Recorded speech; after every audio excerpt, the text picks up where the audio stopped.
All right, good morning. How's everyone doing? We're still barely morning here. My name is Greg Sindelar. I have the privilege of being the CEO here at Texas Public Policy Foundation. And, number one thing I've learned about leadership and being a CEO is to always hire people who are much smarter than you. Now, I'm an Aggie, so it's a low bar, but we have just some of the most amazing people here, and you'll get to meet one of them later today with Mandy. Drogin leads our conversation with Corey DeAngelis, who'll be up here in just a second. And, of course, one of my baseball heroes, Mark Teixeira, who's here, which, Mark, I have to tell you, it's a little intimidating that you're right there staring at me. But I did give a speech once with Roger Clemens doing the same thing, and that was even more intimidating. All right, so there's been a lot of talk across the state about what the results of Tuesday meant and what November will mean for Texas. It's frequently said that elections have consequences. And I think if there's a resounding message that what happened in March in the primary and then May in the runoffs of this year, it's that parents want to be empowered and they're demanding far more options than what we are giving them currently in the state. And the even better news to that is that we know that parent empowerment, whoa, that's loud. All right, there we go. All right. The even better news is we know that school choice and parent empowerment works. It's not theoretical. We've seen it in many, many other states. In fact, Texas is lagging way behind when it comes to empowering our parents. School choice saw Florida's low-income public school kids jump from 33rd in the nation to first over the course of their almost 2 decades of school choice programs. And we've seen similar gains in other states as they've continued to empower parents more and more. And in times when it seems that no one can agree on anything, we've seen this in the political world a lot, I think school choice is one of the few things that actually most Texans agree on. Poll after poll shows that the majority of Texans want school choice. This support transcends party, racial, and economic lines. And so hopefully that makes you optimistic about where we are as a state and where we're heading as a state. And my optimism starts with the parents of Texas who have been making their voices heard the last couple years. And I'm optimistic because we have so many wonderful legislators and potentially future legislators here today who are going to be heroes to each and every one of these parents and kids. Heroes to Republicans, heroes to independents, and even heroes to Democrats. Because as I said before, this is what Texas wants, and this is what Texas is demanding. So to the current and future heroes of Texas, it's time for y'all to be recognized. So as I call your name, would love for you to stand. And I'm going to just admit to y'all, it's a little bit of a long list. So hopefully I get through everybody. So if I go a little quickly, please forgive me. But I'm going to start with our state reps that are here today. We have Representative Tony Tinderholt is here. Representative Jared Patterson is here. Representative Steve Toth is here. Representative Giovanni Capriglione is here. And Representative Brian Harrison are here. I don't know where y'all are, but please help me welcome. There's Brian.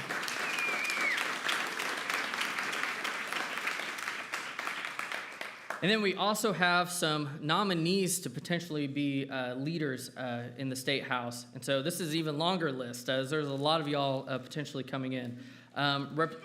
Potentially Representatives Joanne Schaffner, Andy Hopper, Wes Verdell, Steve Kennard, Shelley Luther, Alan Schoolcraft, which is the perfect name for parent empowerment, Alan, Hillary Hicklin, Caroline Fairley, Mark LaHood, Janice Holt, Helen Kerwin, who is the mother of my boss and friend, Brooke Rollins, is here as well, Mitch Little, Brent Money, Mike Alcott, Matt Morgan, Don McLaughlin, and A.J. Lauterbach are all here. So thank y'all.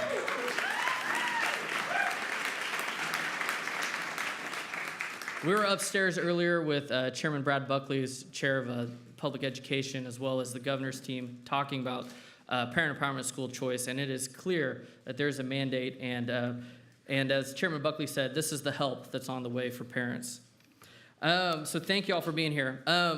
But y'all, this is more than just policy, and it's more than just politics. Parent empowerment and school choice is the right thing to do. To empower parents and to make educational decisions for their kids, next session, we have the chance to finally secure Texas for our next generation. By educating them well, we can ensure that they are well equipped to take up and carry the torch of prosperity and freedom that we are passing on. And together, we can make changes that will outlast ourselves, changes that our kids, grandkids, and even great-grandkids will benefit from. That's the mindset we have to have, and that's the legacy that we will leave. So yes, I am optimistic about the future of Texas, and I'm optimistic about the future of our country. And surely events, disagreements, and concerns can cast a long shadow, but that shadow will not overcome the brightness of our commitment to our children. And so we owe it to our kids and their kids and their kids' kids to unleash the potential of every child in this state. And in doing so, we will know that we will secure the future, not just of Texas, but of America, because as goes Texas, so goes the nation. So I could talk about this all day, but I'm actually just here to be the warm-up act for our wonderful keynote before the panel. And there's no one that's more powerful at talking about parental empowerment and school choice and understanding this revolution that is happening across the country than Dr. Corey DeAngelis. And so I'm so pleased to have Corey here today to talk about his book, The Parent Revolution. If you haven't read it, please do. It's a wonderful, wonderful book. And discuss the issue on the panel here shortly.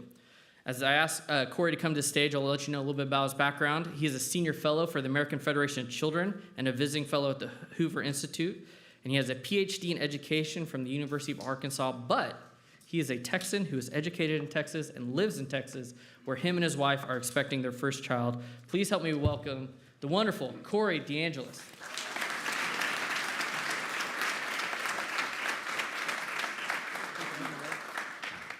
How's everybody doing? How does it feel to win? How did you feel 2 nights ago? Look, there were 21 so-called Republicans who voted against their own party platform issue of school choice. And guess what? 14 of them are gone. 14 are gone. This is the hardest thing to do in politics. 95% of incumbents usually win all the time. We reversed that trend in Texas because primary voters made it a political issue for them, made it a priority for them, and now we're going to have the votes for school choice in Texas for the first time in Texas history. It's absolutely fantastic. Got to give a huge shout out to Governor Greg Abbott for being a staunch education freedom fighter on the issue, unapologetic freedom fighter. And now we picked up 14 votes on the issue of school choice, cementing a school choice majority in Texas for the first time in history. Greg, I got to thank you for that kind introduction. I do got to tell you, you called me doctor. I'm not a real doctor, though. I'm more like a Jill Biden doctor. I got a PhD in education policy, so I can't really help you with the hard things, but I can help you with a math problem, maybe. Anybody get your signed book already? Yeah, thanks for doing it. I'll be signing books afterwards as well. I got to tell you, it's a national bestseller. It was endorsed by Trump recently. Maybe it's correlation and causation. I don't know which one it is. Thank you for that. But also, you can take Ted Cruz's advice on the back, senator from Texas. He says you can, quote, ruin Randy Weingarten's day by reading this book.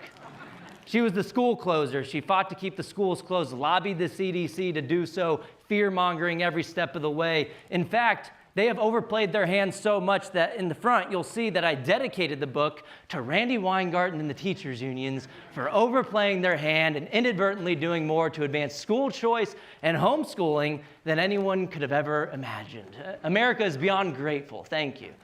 But a couple of years ago, I woke up. Yes, I wake up sometimes. I woke up today. I made it to this event. I'm actually proud of myself that I made it over here. But I woke up to what I thought was a Babylon Bee headline. Anybody see Babylon Bee? It's satire. It's not actually. Sometimes you can't tell these days whether it's satire or the truth. But I woke up to what I thought was a Babylon Bee headline. It wasn't.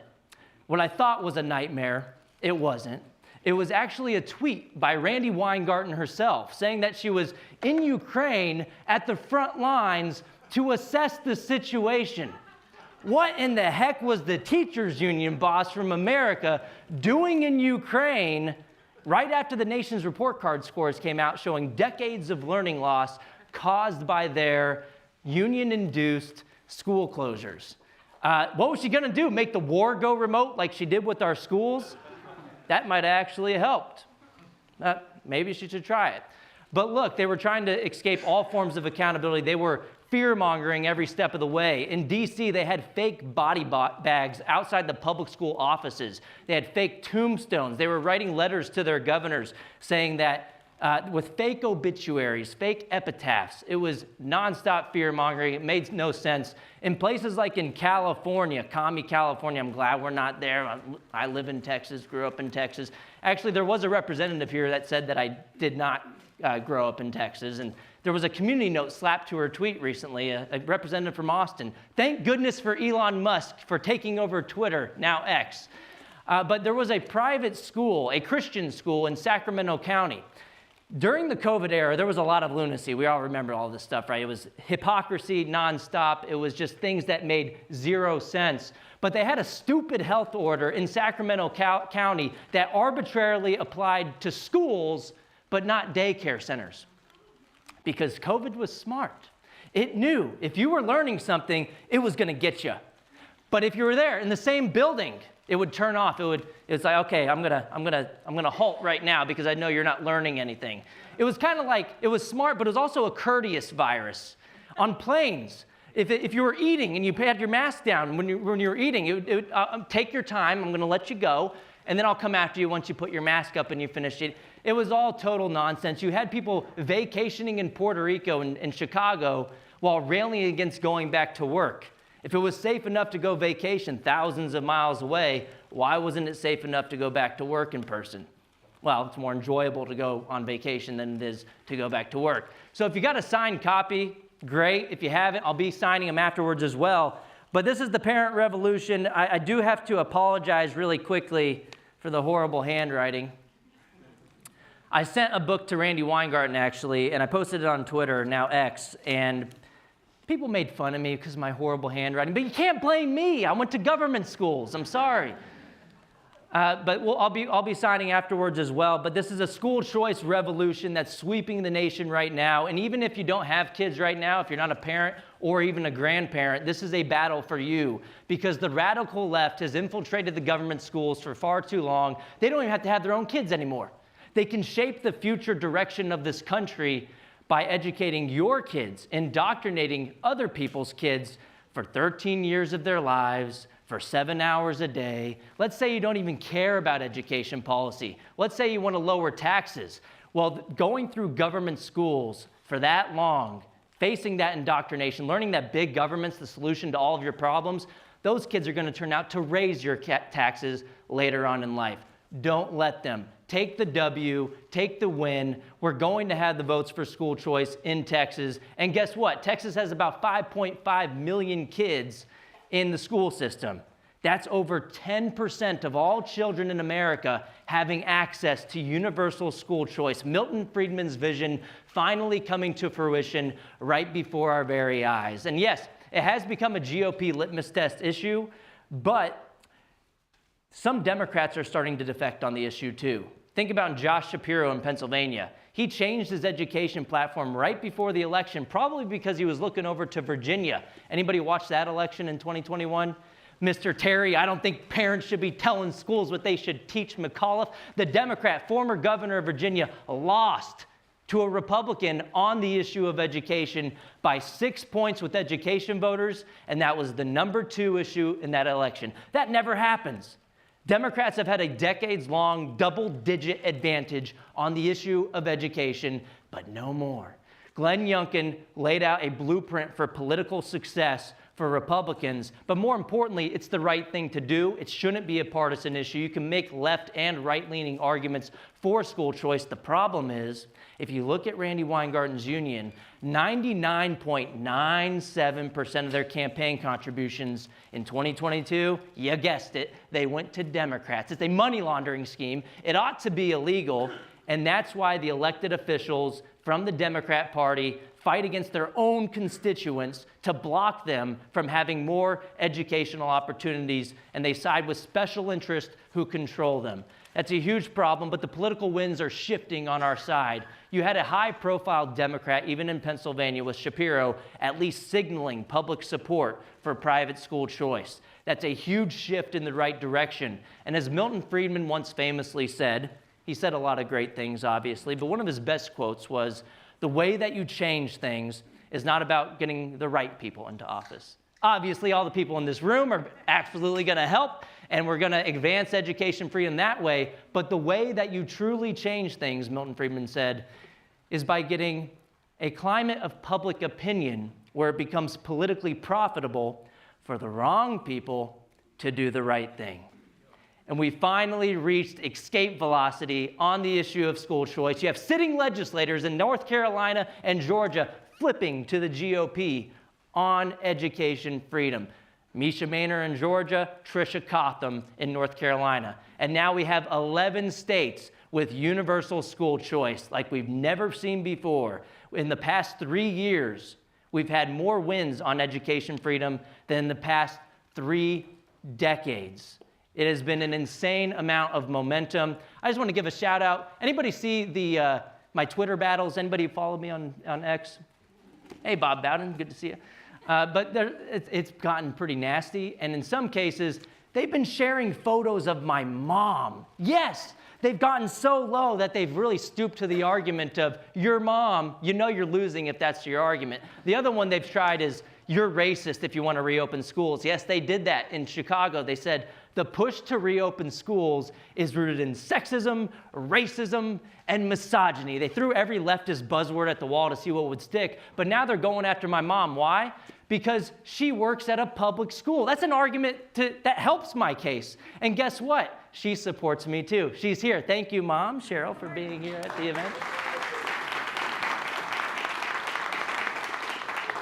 And one more thing, there's been a lot of victories over the past couple of years. The biggest victory has been, well, I got married. Thank you, Miranda, for being here.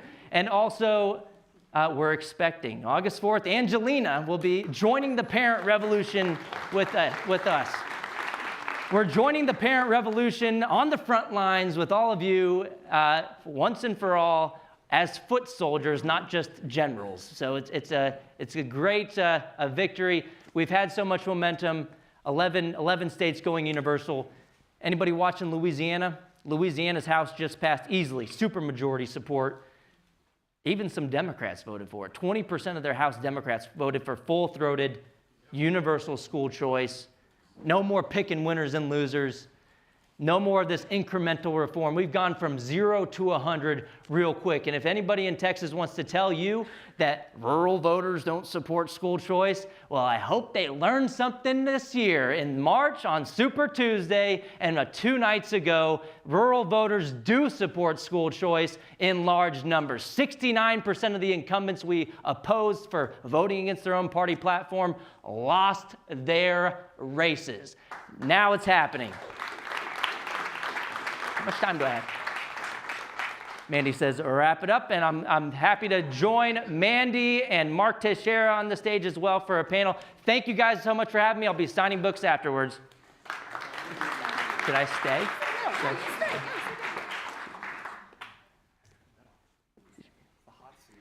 We're playing musical chairs now. I didn't go to private school. I couldn't figure this stuff out a long time ago. Thank you, everyone, for being here. I still kind of have chills because this is a monumentous occasion between the current legislators that drove in from their districts and the incoming legislators, the Republican nominees that fought on the issue to empower parents. Thank you all for coming in, and thank you to the moms and dads and grandparents that are sitting here. It's a special day to celebrate, even though we still need to run through that tape come the legislative session. And it's a really special day to have Corey here to talk about the parent revolution that he's been a part of here in Texas, but also across the country, and also to have Mark Teixeira. Something that's really amazing about the parent empowerment movement is it's brought out legislators, parents, grandparents from all across our great state. It's also brought out individuals that have celebrity and status. It's really important, I'm gonna read off his very amazing athletic achievements. Mark, he's a former Major League Baseball player of 14 years. He played for the Los Angeles Angels, the New York Yankees, where he was a world champion in 2009 and was the runner-up for MVP. Amazing, right? As well as our very own Texas Rangers. Damn. It is. It's amazing. It is absolutely incredible. As a sports fan, I'm in awe being here with him. But what's more amazing to me, and what I think is really important to think about the leaders in this movement, the legislators that are here fighting for you, Governor Abbott that's fighting, is at the heart of it, Mark's just a dad. And back when we were preparing for the 4th special session, someone reached out to me and said, Mark wants to help.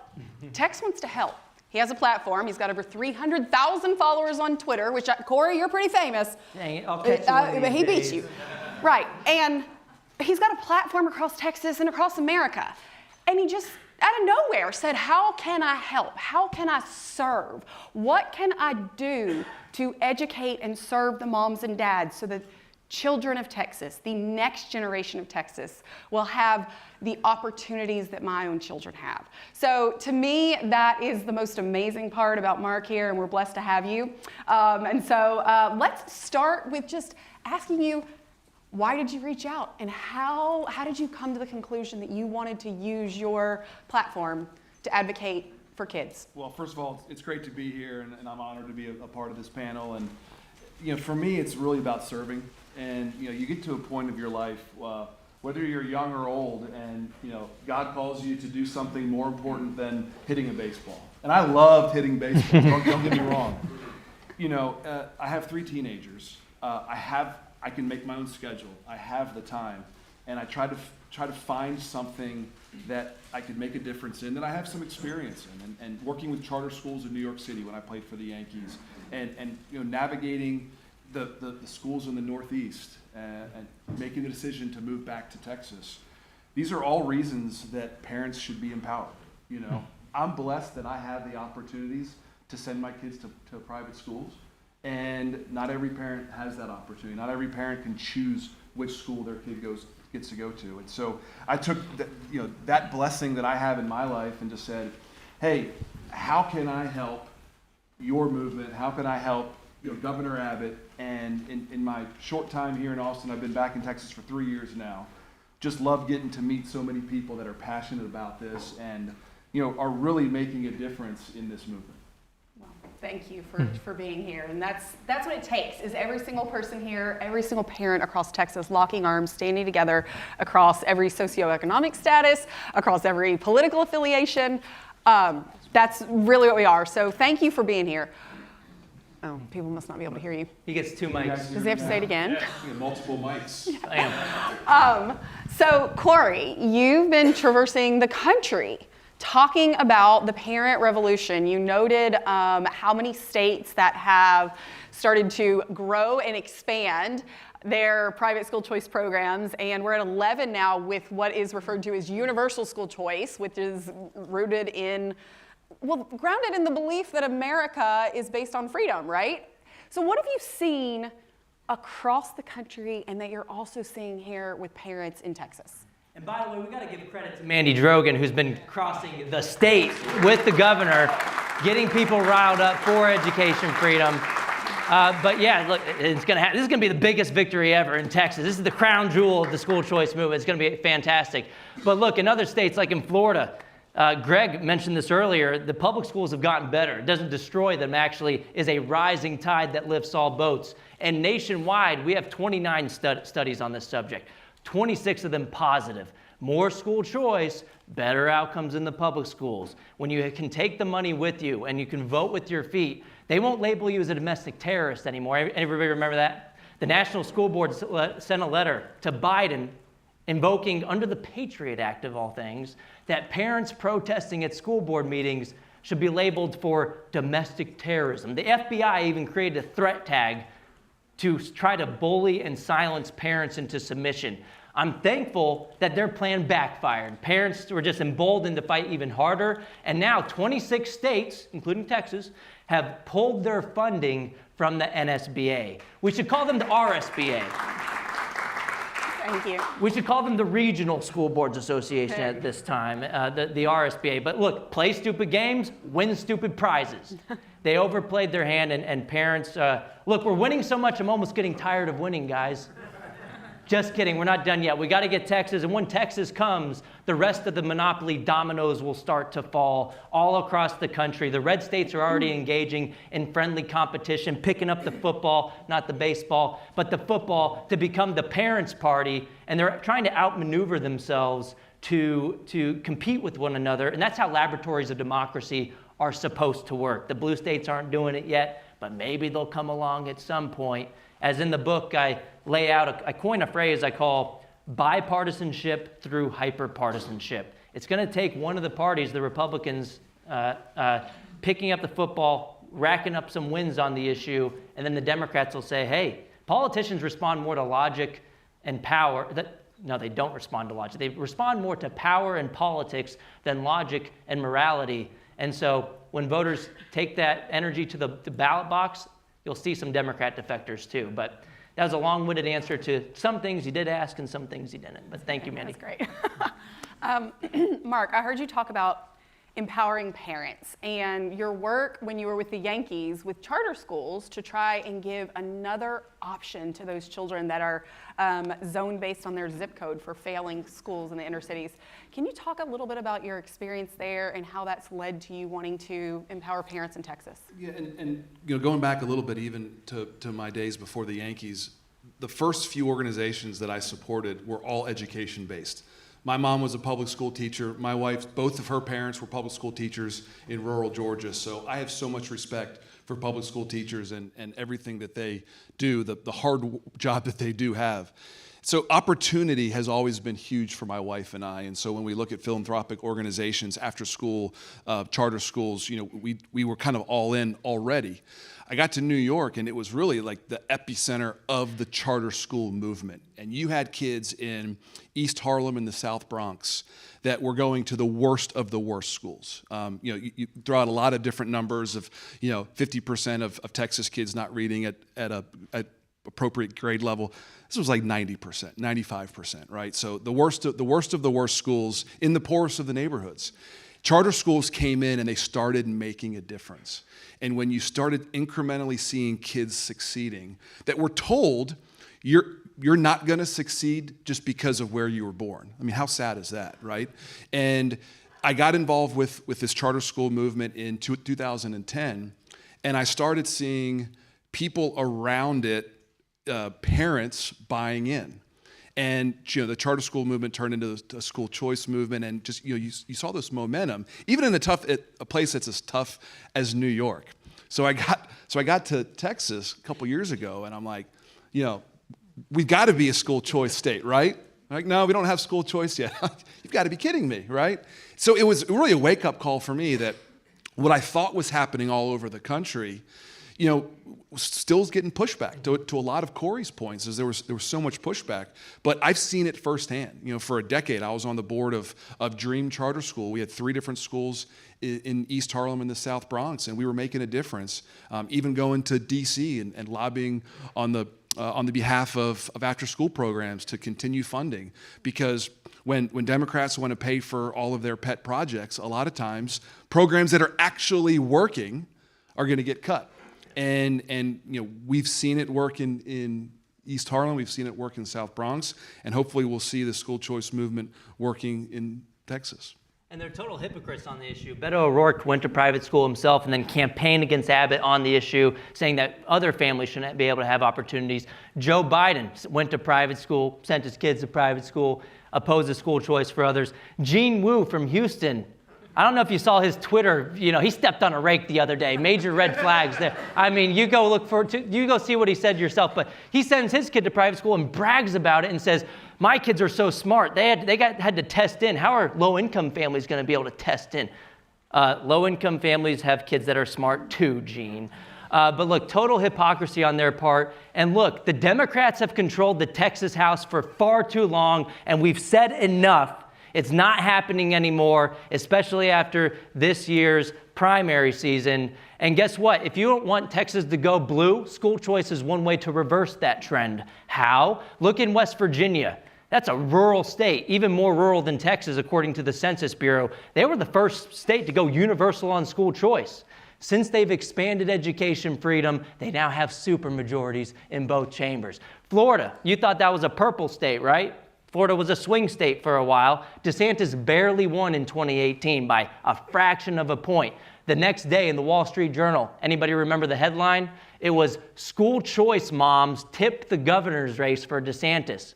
Black moms in particular, according to CNN exit polling the next day, found that they showed up in force for DeSantis. Voters who might have disagreed with DeSantis on a lot of other issues, they made that a priority because his opponent, Andrew Gillum, the Democrat, called to get rid of over 100,000 scholarships that were disproportionately benefiting non-white and low-income families. So fast forward to 2022, DeSantis wins by a whopping 20 points, and they now have supermajorities in both chambers. Look, it's the right thing to do, but it's also a political winner too. He gets me fired up. Right? I mean, so you reminded me that my wake-up call to the partisanship of this issue was, it was 2015, 2016. I went to D.C. with some charter school advocates in New York, and so took the train down, and we had an entire day that we were going to be able to have a forum with representatives. So we did a panel like this in front of a bipartisan group, but then we were invited by certain New York congressmen and congresswomen into their chambers to talk about the issue and why we should support blah blah. So I went into one congressman's office, a Democratic congressman. Before I could even ask him to support this bill, he said, "Now tell me who's sponsoring that?" Well, it was sponsored by a Republican. He went on a 5-minute tirade against that person. He did not care what this was about. It was this particular bill was about funding after-school programs. Because if you look at a lot of our inner city kids, they need a place to go after school. And so it's not, at 3 o'clock, push them out the door and hopefully they come back the next day. We need them there until 7 because their parents are working and what have you. And it was just sad to me that the first question was, who's this going to help? Tell me exactly how these kids are benefiting. It was, who sponsored the bill? And he wasn't going to support it. They're going to benefit because it's their parents, and they're not your kids, they're the parents' kids, and they know more about their children's education needs than anybody else, particularly more than bureaucrats sitting in offices hundreds of miles away. So it's funny how the other side will say, well, we can't give low-income families a choice. They're not going to choose the right schools. It's total elitist hypocrisy. It's paternalism. It's disgusting. It's the worst argument I've ever heard against school choice. And guess what? The status quo doesn't benefit teachers that are doing a good job either. This isn't public versus private. This isn't teachers versus students. This is about freedom.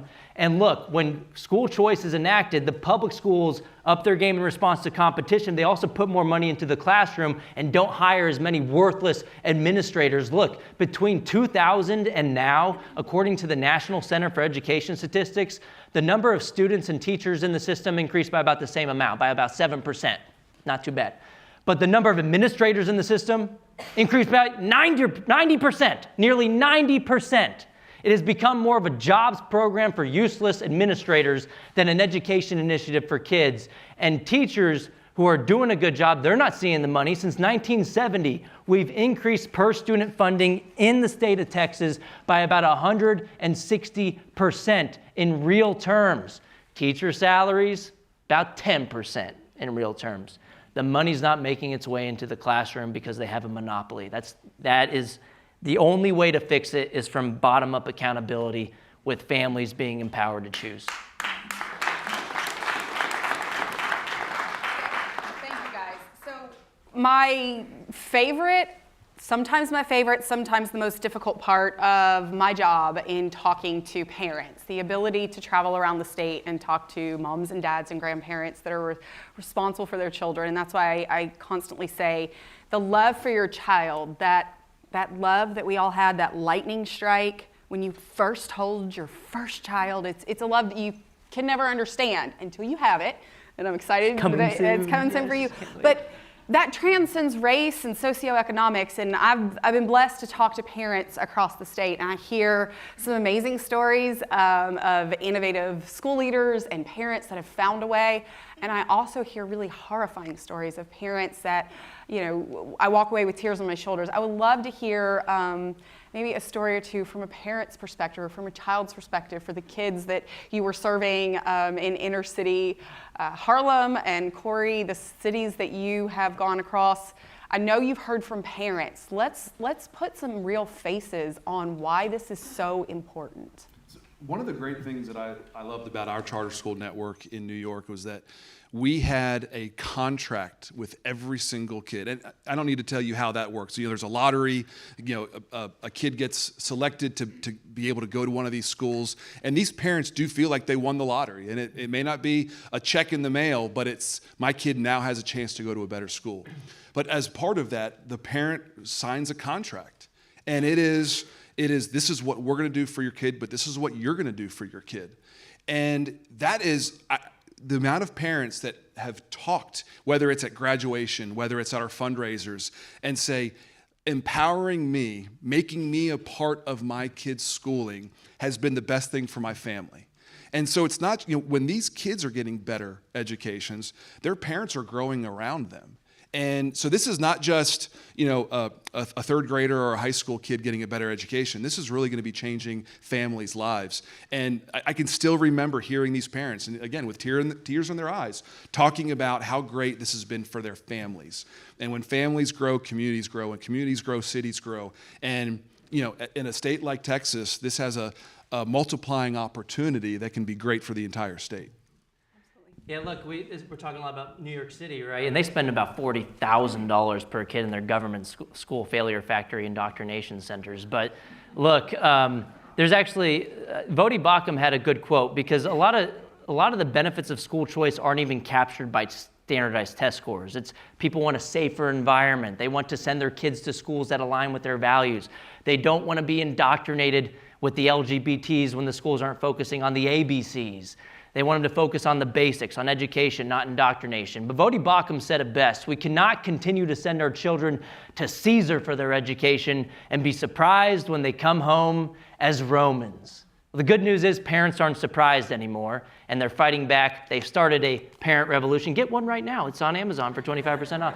But no, in New York City, they also had a study using the lottery system. You can make apples to apples comparison like a medical trial.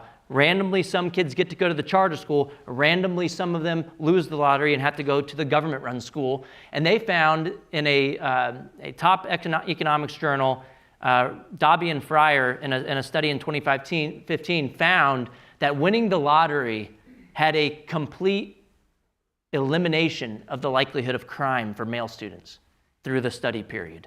If you won the lottery, you weren't incarcerated. If you lost the lottery, about 5% of them through the study period were already incarcerated. It's a 100% reduction in crime. For female students, females don't commit as many crimes as males, so they looked at things like whether they reported a teenage pregnancy. They found a 59% reduction in the likelihood of teenage pregnancies for female students. So that's huge. Those are things that'll never be captured by a standardized test. And this is why we don't want to regulate the programs. We want to give families as much flexibility to choose, because school quality is multidimensional. Testing and academics, that's part of it, but also you wanting to raise your kid not to hate their country. There are a lot of public schools that have good ratings from the state. Your kids are getting all A's on their report card, but if they're teaching you to hate your parents and to hate your country and to not like your fellow students based on immutable characteristics, that is a Marxist, divisive ideology. It needs to be rooted out. We need to strike at the root. And you see all these campus protests at the higher ed level. It doesn't start out of nowhere. It starts at the K through 12 level. And so we got to fight back for our own kids. We also have to fight back for the future of our country too. But real quick story. I know I'm going too long. But real quick story that you asked about. Anybody know Walter Blanks from the American Federation for Children? He was one of my colleagues. And he tells his story very often of he used a voucher in Ohio. They had a program for a long time to go to a private school. His mom told him at one point after he came home getting into a fight at school that if the school administrator told her that if you just give us 5 more years, we'll turn things around. We promise this time. It's the definition of insanity, doing the same thing over and over again, expecting different results. But Walter's mom responded by saying, in 5 years, Walter will either end up in jail or in a body bag. I don't have 5 years. I need the money now. We can't wait for politicians to fulfill their empty promises anymore. So this is for everybody. This is for low income, high income. This is crosses ideological and racial lines.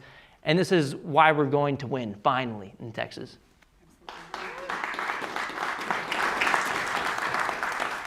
When we're talking about the partisanship, it's interesting that you brought up how DeSantis' win, the percentage was tipped by the African-American mothers whose kids were utilizing private school choice. And something interesting here that occurred in Texas about a year ago, the governor went and did an event in inner city Houston at a historically black church.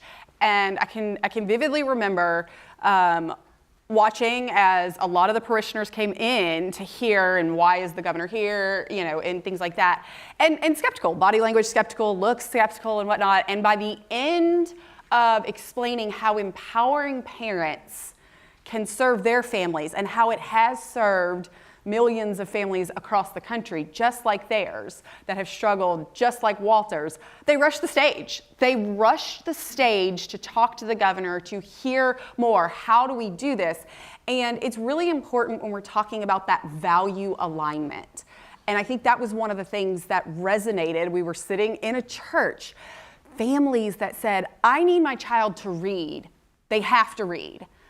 By the way, when we talk about this in Texas and to the legislators, we've talked about this, back in 2019, we had to pass a law to mandate the teaching of phonics. HB 3 mandated the teaching of phonics. Y'all, we have 50 years worth of data that says phonics is far superior. These parents, these oftentimes poor parents, they get it. They know it. They want this. But they also need that value alignment. They don't want their children sent into schools where they're learning, instead of standing up and saying the Pledge of Allegiance, they're either standing up or learning about the LGBTQ flag or their pronouns or things like that. Are you really a boy or I would, right. And so that's really what a lot of what I hear when I'm out, and what I hear when you're in the inner cities and you're talking to these families about how the far left has kind of co-opted a lot of our instructional materials and the programs and whatnot. But I want to hear from you, Mark, about the values and why the values that you selected, the school that you selected for your children, and how you know that empowering parents across socioeconomics, across race, across zip codes, how that will truly course correct an entire system and, quite frankly, an entire generation that has been run off the rails. Well, the values are the foundation, and we can talk about building houses or pillars of school choice or parent empowerment or whatever it might be. But without the foundation of those values, it does all crumble. And I grew up in a Christian conservative household. My dad went to the United States Naval Academy. He served his country. My mom was a teacher. I married a girl from Northeast Georgia who had 2 teachers. Worked their tails off to pay for her and her brother to go to college. So the values that I personally have, I just wanted to make sure that my kids understood that those values have merit. And those values, there is a joy that I have in my faith in the Lord. There is a joy that I have in succeeding. I mean, sports is the ultimate meritocracy. It is. When I was playing well, man, I got rewarded, and fans cheered for me, and I got contracts, and everyone loved me, and I'm signing autographs, just like Corey's signing his book. Can they read yours, though? They can't read mine. When I failed, it hurt. And I feel like our society, it's like, we don't want kids to struggle. We don't want kids to have to work hard. We don't want kids to have to be told, you know what, Junior, that's not right. This is what's right. And Jerry Seinfeld, I'm not sure if you saw his speech, and it was a kind of a comedy routine, but it was a commencement speech at Duke. And he goes, we're proud of things we should be ashamed of, and ashamed of things we should be proud of. We should be proud of our military. We should be proud of success. We should be proud of great test scores. We should be proud of sending kids to college. And we should be ashamed all those things don't happen.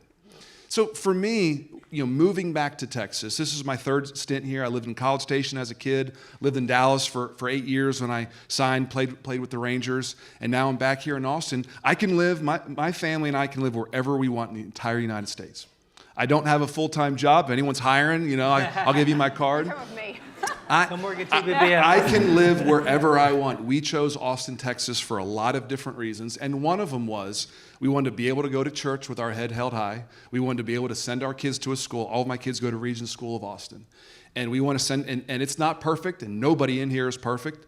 I'm surely not a perfect parent. But when those kids come home from school and they walk into our house, they understand the values that are expected out of them. Because at school, it's the same values are taught.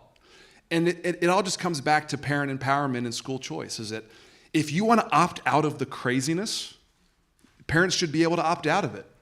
And that is, in a nutshell, hopefully next legislative session, we're going to give the parents choices to opt out of the craziness. It's happening. Absolutely. Very great.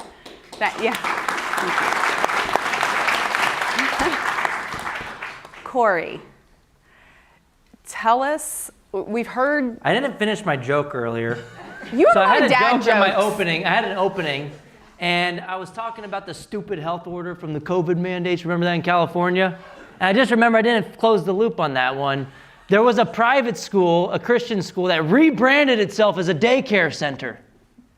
They retrained all of their employees as daycare workers so they could open, whereas their government school unions were fighting to remain closed so they could hold children's education hostage. But You've really I closed the loop. I'm done. I'm done with that one. You've embraced this dad joke thing. Like, you're already there before the baby even comes. I'm practicing. But thank you. Okay, you shared a great story about Walter.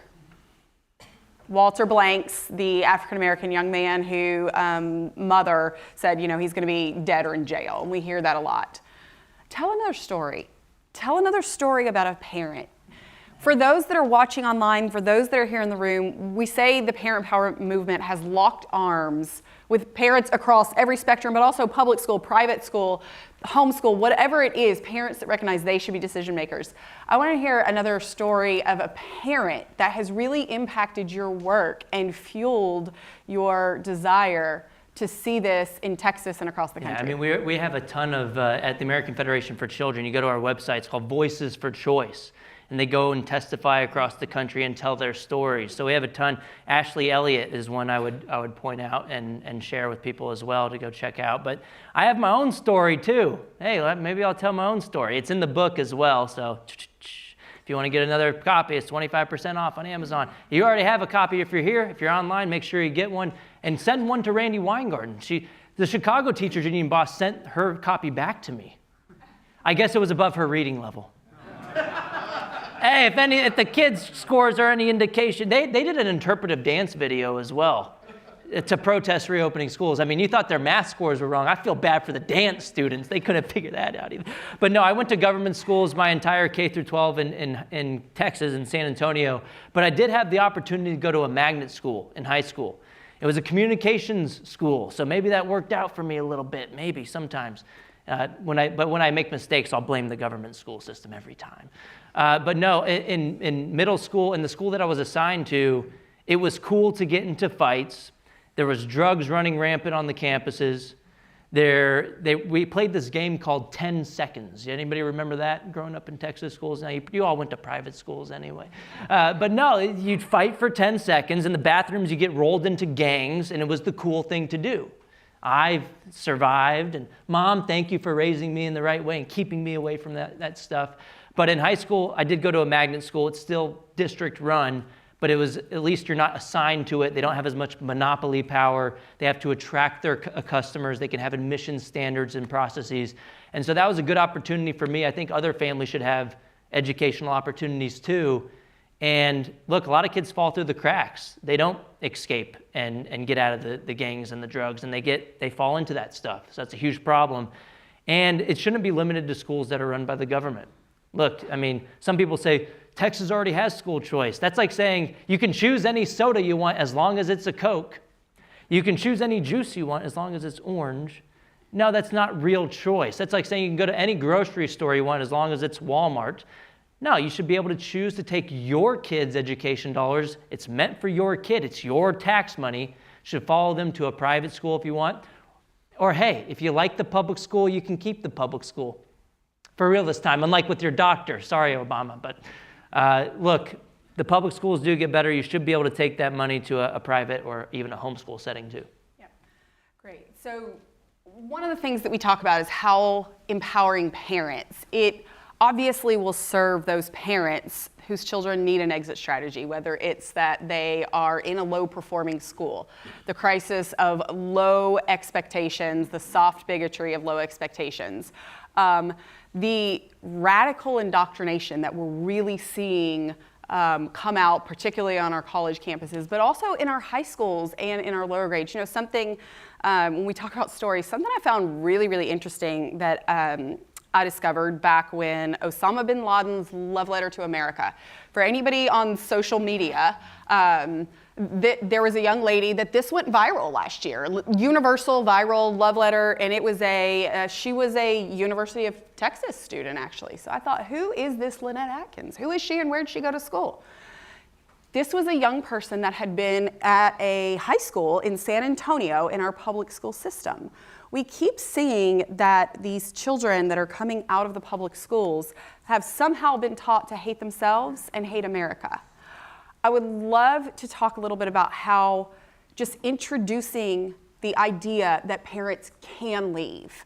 Not that they're going to, we know there's not a mass exodus, but just that they can will truly give the power back to the parents when they're meeting with their principals, their teachers, their school boards. So would you like to share a little bit about how this really does affect public schools? It's counterintuitive that having more school choice should reduce the likelihood that you need to exercise it, because they won't cut off your mic anymore. They're not going to call you a domestic terrorist. When you can say, hey, if you don't listen to me, I'm going to take my $10,000 or $20,000 somewhere else. Yeah. They'll have an incentive to say, I'm going to do a better job. I'm going to treat you as a customer, as a partner, not the enemy. I'm not going to treat you as a nuisance. I'm not going to try to bully and silence you.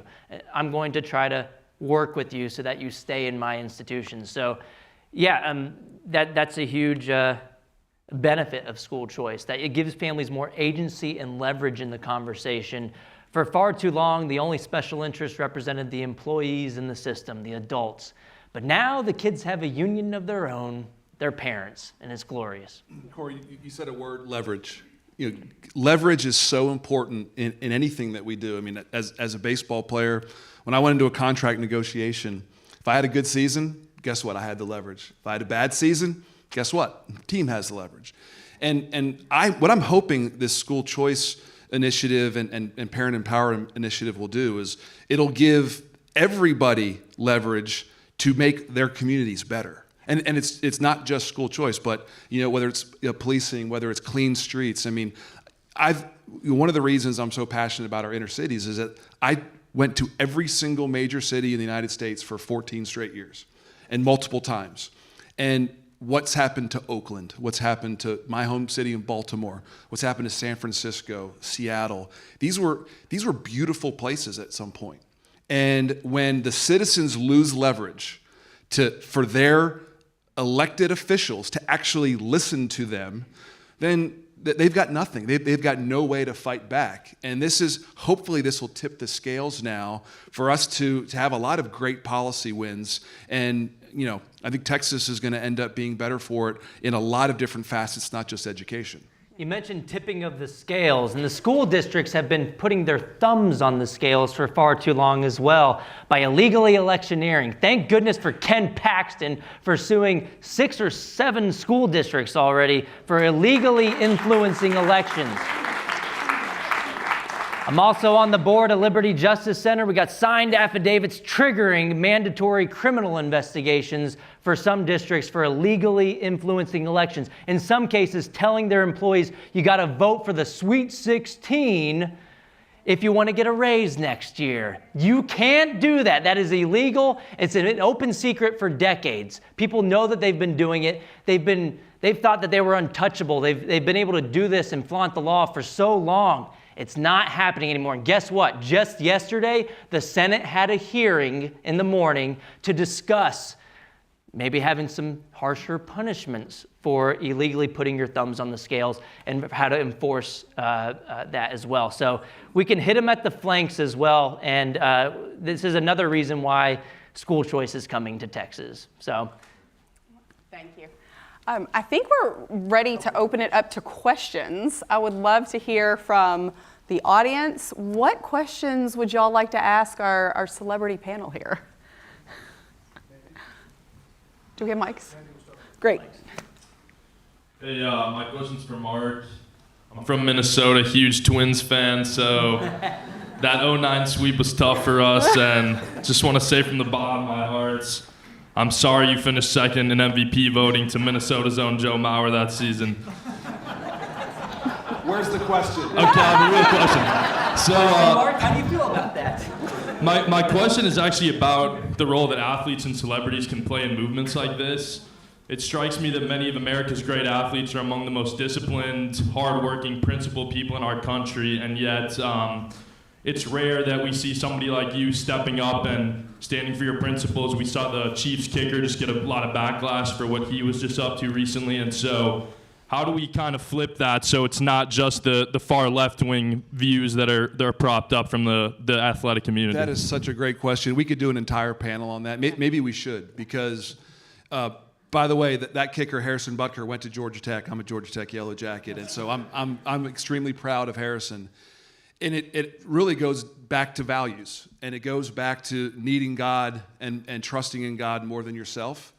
One thing that I saw during my career, and I was guilty of it at times, when you are super successful as an athlete, you think it's because of you. And you get this heightened sense of self-importance. And you think that, all right, well, now I'm going to go do this, and I'm going to go do this. And people start believing in the world. They start becoming, more worldly. They start worrying about status and money and power. And status and money and power is exactly what the left thrives on. They absolutely thrive on it. And so you see athletes that start off in a really good place get sucked into this power vacuum and money vacuum and look at me and Hollywood. And they stop losing the values that made them great. Kids that just grew up loving their teammates and loving playing a sport. And I wish there were more players like Harrison Butker that said, guys, it's the opposite. It's not about you. It's not about, the glitz and glam of Hollywood or the fame of being a pro athlete. It's about, God, family, country, schools, teachers, important things in life. And hopefully Harrison and other people that are out there now that are speaking up and supporting Harrison will start a movement in the opposite direction. Yeah. Great question. Thank you for the panel. I do have I think we all here realize that through competition we can improve all schools in a system. How do you respond to the argument that there's an unfair competition because government-run schools have more regulations to adhere to than other schools? Well, go ahead and deregulate the public schools then. I won't be mad about it. I mean, look, and there were proposals to do that in the legislature last year, right, when it came to the STAR testing. So that's just an excuse, right? Even if you made it exactly the same level playing field, they would still fight tooth and nail against school choice. They do this everywhere. This is not just in Texas. It's an excuse. They have all their talking points to try to prevent change. They want to keep their monopoly on money, but more importantly, they want to keep the monopoly on the minds of other people's kids. We saw this with the bill last year. They had $7 billion in goodies for the public schools. There was $500 million set aside for school choice. They still wouldn't take it because they wanted to trap your kids in their schools. And so, look, don't go the other way, though. Don't regulate the private schools to be, that doesn't make, they're no longer private in that sense. So, look, you don't want the government regulation to follow into the private sector. In places like Arizona, it's very light touch. It's just audits to make sure you're spending the money not on drugs and stuff. I mean, that's very reasonable to me. So look, but at the same time, again, as I mentioned earlier, parents are choosing based on more than test scores. They're choosing based on values. You can't measure that kind of stuff, right? A bureaucrat can't measure that kind of stuff. So don't fall for their rhetoric. It's a bunch of BS as an excuse to maintain their monopoly. And this may not be an apples-to-apples comparison, but look at what happened to the U.S. Postal Service, right? When I was a kid, that's how you got your mail. That's how you got packages. Now, I'm not sure if I get anything through the U.S. Postal Service anymore because of options. And hopefully, because of more options, and if every state had school choice options and parents were empowered to choose where they send their kids to school, the free market would fix itself. That might take decades, but it has happened. It really has. I mean, imagine if you were assigned to your nearest grocery store just based on where you live and it happened to be run by the government, and they had empty shelves like socialist countries do today and have historically, or if they were serving you rotten food, you were getting food poisoning every day, and the only recourse you had was to pick up and move houses. That would make zero sense, but they would have a ton of monopoly power, and guess what they'd say? Well, we don't have the food, it's poison, basically, because we don't have enough money. And you keep throwing more money at the problem, it never will solve it. So thus, you've just realized how our government school system is set up today. It's a huge problem. Absolutely, that's a great question. And I will also add that I'll point back again the fact we had to mandate the teaching of phonics. And yes, there are regulations and things that come down. Oftentimes it's some far left. It's like, this one thing happened, let's create a law for it. And that you can't legislate good citizenry. You can't legislate good parenting. You can't even legislate good teaching. The fact that school leaders across our great state saw 50 years worth of studies that say phonics is how children need to learn to read, and they still did not do it. They still are not doing it in its law. So it's just excuses. There's one after the other. That's why I'm going to guarantee you when they go, oh, mom and dad are going to remove their child and put them in a school that teaches phonics, we're going to do this. We're going to do this right now. And that is why the incentive is there, why introducing choice will benefit every child. And the running joke in Iowa was that all the Democrats should have voted for the pared down version of school choice pushed by Governor Reynolds in 2022. It was only a few thousand kids. They blocked it. Guess what? They got a new house. We've seen this movie before. It's happening right now in Texas. And they passed full-throated universal school choice, play stupid games, again, win stupid prizes on the Democrat side. And now, yep. Abbott has been telling local media as well that, they had a good deal on the table last year. They should have voted for that one. I don't know if the same deal is going to be on the table this coming session in 2025. So it's funny. We were calling this all along that we've seen this movie before. Look at what happened in Iowa. Look at what happened in Tennessee in their House in 2022. 10 of the Republicans that were running for the House were endorsed or funded by the teachers union. 9 of them lost. Fantastic. Political kiss of death, the teachers union. What about the strings? The strings. We keep hearing that. And the frustrating thing, Corey, is we keep hearing that from homeschool people that already have their kids out. That's a couple of people. I'm not convinced that they aren't funded by the teachers unions. But can you, aren't there 3 Supreme Court SCOTUS cases that say why the money goes to the kid, not the institution? Yeah, I mean, we have 2002 Zellman versus Simmons-Harris, 2020 Espinoza v. Montana, 2022 Carson v. Macon out of Maine. We have tons of precedent on this, that school choice is not a violation of the separation of church and state, which isn't in the Constitution. Believe it or not, it's talking about an establishment of state religion. School choice doesn't establish a state religion, but I want to get to your actual question, which is, you hear this argument, when government shekels comes government shackles. Well, guess what? You can get the shackles without the shekels. They've regulated private and home education in some areas. In Oregon in 1922, they outlawed private education altogether. Thankfully, in the Supreme Court case in 25, the court famously ruled that the child is not the mere creature of the state. And some people would be wise to listen to those words today. I'm looking at you, Joe Biden, who says that there's no such thing as other people's kids. They're society's kids. I mean, it's total communist gobbledygook.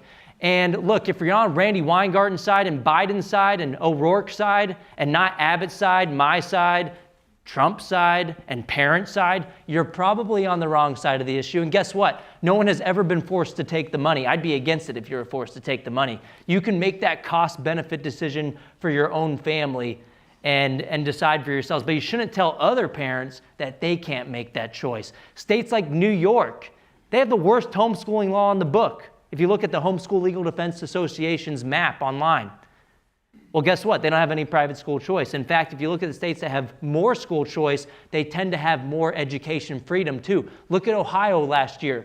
They went all in. They passed universal school choice. At the same time, what did they do? They deregulated homeschooling. So you can do both things at once. You can advance education freedom. And guess what? Politics, as you all know in this room, a lot of you know, a lot of winners in this room. It's good to see you guys. But politics is all about organized interest pushing for what they want. The unions do it all the time, the teachers' unions. But now the parents have their own union representing their kids. Politics is all about organized interest. And with school choice, you bring more people into the coalition, benefiting from private and home education, and eternal vigilance is the price of liberty. You're more likely to win this war from authoritarians trying to take our rights away if you have people on your side fighting back. This is what happened in Arizona. If you didn't remember from Arizona, they passed universal in 2022. Their government website broke down because so many families wanted school choice. The unions tried to put it on the ballot to try to get another bite at the apple to try to get rid of school choice. They already had families benefiting. We saw this in Texas, in Florida as well, that I talked about with the DeSantis election. But in Arizona, since they had so many families already benefiting, they were able to show up at the signature gathering locations and fight back against the unions trying to take away their right to direct their children's upbringing. So don't overthink it. Don't make perfect the enemy of the good. This is a step in the right direction. Take the W or you'll be stuck with the L, because kids are already learning that big government's the answer to all their problems in government-run institutions. They're going to vote to take away your right to homeschool in the future if you don't do something now. That's exactly correct. And something, if we get real granular, I'm a big fan of defining words. And the left likes to take words and skew their meaning, right? You go, what is a woman? Well, a woman is this or whatever. They want to change the meaning. I'm a doctor, of words. but I'm not a biologist. Right. They want to, it's maddening. But here's the thing. When you say strings attached and you say, what does that mean? Because that's just, it's a platitude. It's something that some people, and if you're like me and probably most people in this room and watching, you have a very healthy distrust of government, as every red-blooded American should. Look, we fought wars to get away from people. We want to be free. That's what we're here talking about. So when people say that to me, I say, what strings? Please be very specific and define what strings. Well, what does that mean to you? Here in Texas, there are no strings attached. First and foremost, if any parent wants to exercise choice and wants to participate in an education savings account, they choose to go and opt in. They choose to make that decision. First and foremost, no one's just going and saying, here's your account that's held in the comptroller's office that you can direct money to wherever you want to educate your child. That's not what's happening. You choose to do this. For those particularly in the homeschool community who, by the way, 70% say, yes, please sign me up. It's expensive to homeschool. I want my kid to have access to this or that. But for those that don't, that's okay. You keep doing you, and we'll keep fighting for your freedom too. When we talk about strings, let's be very clear. And I'm saying this right here because y'all are the new body. Y'all are the incoming body. And I know you are pounded nonstop. It's like 10 people that just say the same things over and over again. And you're like, oh my goodness. The Texas Homeschool Define strings. And that is the reality. In Texas, the bill is excellent. It is well thought out. It has strong accountability for parents who choose to opt in. It has strong accountability for taxpayers. Y'all, we spent $92.4 billion last year on our public education system. We will approach $100 billion very soon. Let me break that down a little bit further. That is $16,792 per child in the state of Texas. And half of them, over 2.5 million of them, cannot read on grade level. If you are a parent and you have had enough of the indoctrination, if you have had enough of the low quality, if you have had enough of the disrespect, if you have had enough, you want to see your child be successful and you want to see the next generation be successful, education savings accounts, education freedom, that is the way that we empower parents. That is the way that we save Texas. And as goes Texas, so goes America. That is the way we save America.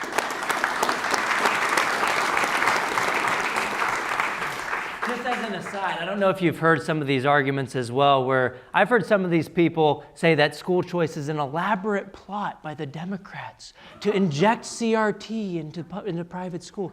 Has anybody heard that? I mean, if the Democrats are behind it, why do they all vote against it? I mean, come on, it's totally, it's tinfoil hat stuff. I mean, it is insane. And look, you gotta know when to win. We're finally winning. Let's do it.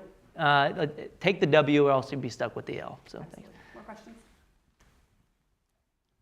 Brandon Steinhauser, homeschool dad of 5. I want that ESA. I want 5 of them.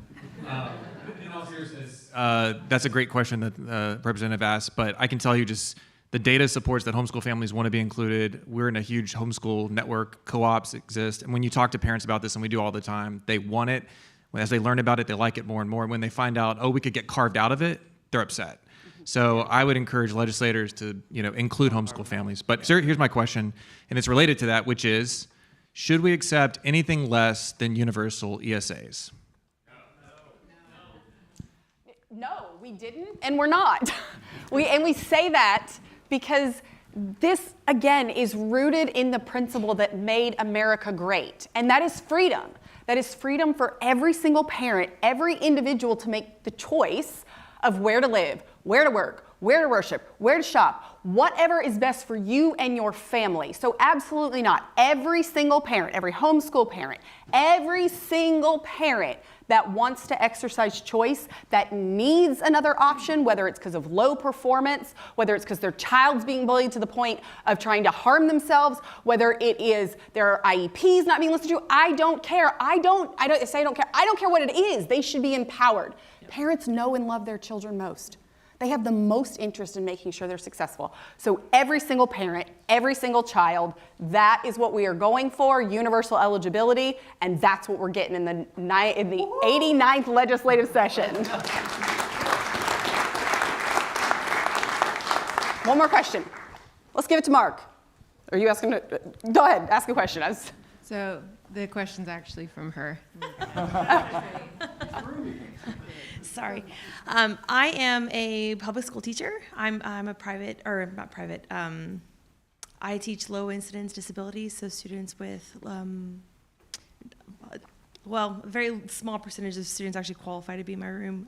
I teach foundational learning. Yeah. So my question goes to kids with special needs. Yeah. A lot of times we are the forgotten when it comes to being properly accommodated for. I've taught both here and in Wyoming. Wyoming is a choice state. I've had students leave private schools and have to go to public schools because those private schools couldn't properly accommodate for those kids. And so that would be my question, would be how do we make sure that those kids get properly accommodated for? Are the government schools properly accommodating all special needs? Because my mom's nodding her head behind you because she works with students with special needs as well. And it's a lot of elaborate box checking. They'll say, oh, well, we've met all of your needs, we have this, we've done this, but the kids are still wanting to go to private schools. Why is that? Well, it's because they're not getting their needs met in some of the government-run institutions. We even have, look, I've heard the argument that you give away your IDEA rights.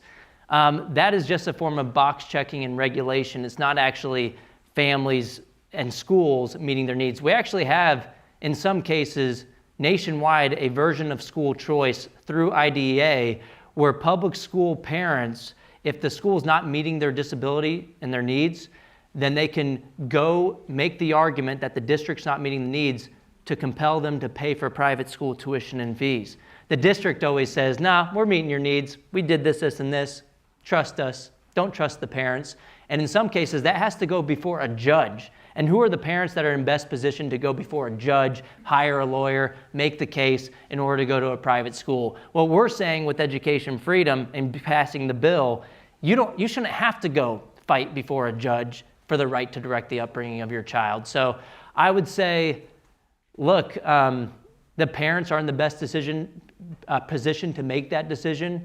And so they should be able to get the money to follow the child to a private school too. And look, not all private schools are going to be the best option. But look, we can't say that all public schools are the best option either. So it's going to depend on the individual family. You know, I think it speaks a lot of you, the fact that parents are choosing, really, thank you for your service. I'm actually a public charter school parent, and so this isn't a battle between public and private or homeschool. This is about recognizing parents, but great teachers. You know, Corey pointed out that we've increased public education spending by 166%, and only about somewhere between 10 and 15% of that has made its way into the teachers. I'm gonna give you another bit of information that I am looking at y'all to fix, but back in HB3, I love that bill because it's kind of horrifying, but something else that was in there, this was celebrated as an amazing bill. It was like $7 billion public education. Yay, we did this is great. But there's a little sneaky trick in there. Probably some lobbyists did this. Probably some lobbyists that may have been in the legislature at the time and now are lobbyists, but I digress on that. But here's what they did. They said, funding for special needs and career and technical education. To be clear, with career and technical education, CTE, we spend $3 billion across the state of Texas. As a point of reference, the Perkins grant that does this across the entire country spends $1 billion. Okay, so we spend a lot of money. But some people got in there and started doing their thing and making their negotiations and hearing from their lobbyists and all of that. And what did they do? Well, they made funding that only 55% of the allocated funding for special needs and for CTE actually had to be used for those purposes. 45% of that does not have to be used for the kids that you are serving. The parent empowerment movement is a movement for great educators. It is a movement for great leaders within the education system who says, we have run off the rails, both financially and academically. We need to put the hands back in the hands of the parents, because it sounds like parents are already choosing you. And that is a phenomenal thing. Thank you for your service. And that's what we're trying to give the opportunity for every single parent to have the same choices that those that are coming to you would do. Yes, and I'll add, and thank you, to all the teachers out there that are listening, thank you for everything that you do. But I'm not a policy wonk. It took me 24 years to graduate from college. That being said, I graduated at 42 years old. So, but I do have some common sense, I think, and common sense would tell me if more students that had special needs had ESAs that they could go spend on schools that could serve them, more schools would pop up. Yeah, that too. That's just common sense build it, to me. they will come. And again, I go back to one of the earlier questions. Once we start this in Texas, the free market will answer some of our issues. And I'm hoping that this is one of those issues that the free market will solve. And it's not all abstract and theoretical either. This happened in Florida. Yeah. I wrote about this in the Wall Street Journal in an article rebutting the rural myth called "The Little Red Schoolhouse Could Do with a Little Competition." But what the data that I cited from Florida showed that over the past decade, as they've expanded school choice in the most rural areas, the number of private education providers has doubled. So it's correct that when you put the money in the hands of the families and the demand is there, supply, market entry will happen, especially when you have education savings accounts. You don't even have to build a new brick and mortar school. You can use it for homeschool co-ops and micro schools as well, which have become so popular in Arizona that the NEA, the largest teachers union in the country, put an opposition research sheet out on Kelly Smith, the founder of Prenda Micro Schools, because so many families wanted that, especially when the government schools were closed. They were seeking out these pandemic pods, they were calling them at the time, basically a way to economize on the process of homeschooling. The Wall Street Journal got a whiff of this opposition research sheet. Someone sent it to them. I won't tell you who sent it to them. But the headline the next day was, "The teachers union's tiny little enemy." It had a big elephant afraid of a little tiny ant. And it just goes to show you the market is shaking up. And look, the public schools are getting better, but parents are having a more wide variety of options at the same time. It's a win-win solution. Y'all, this has been amazing. I'm being told that we have to wrap up. I'm going to stick around. We can cut my book signing short if we want to keep doing more. I'm serious. I'm going to stick around. Corey's going to be here. Buy his book if you didn't get one. It's great. Mark is going to stick around for a little bit. We're here to answer some questions. Thank you guys for being part of the parent empowerment mission. Thank you for locking arms with Texans, for supporting legislators that are willing to speak truth to power. Keep doing what you're doing. Thanks for being at TPPF, and onward to victory. Let's give it up for Mandy.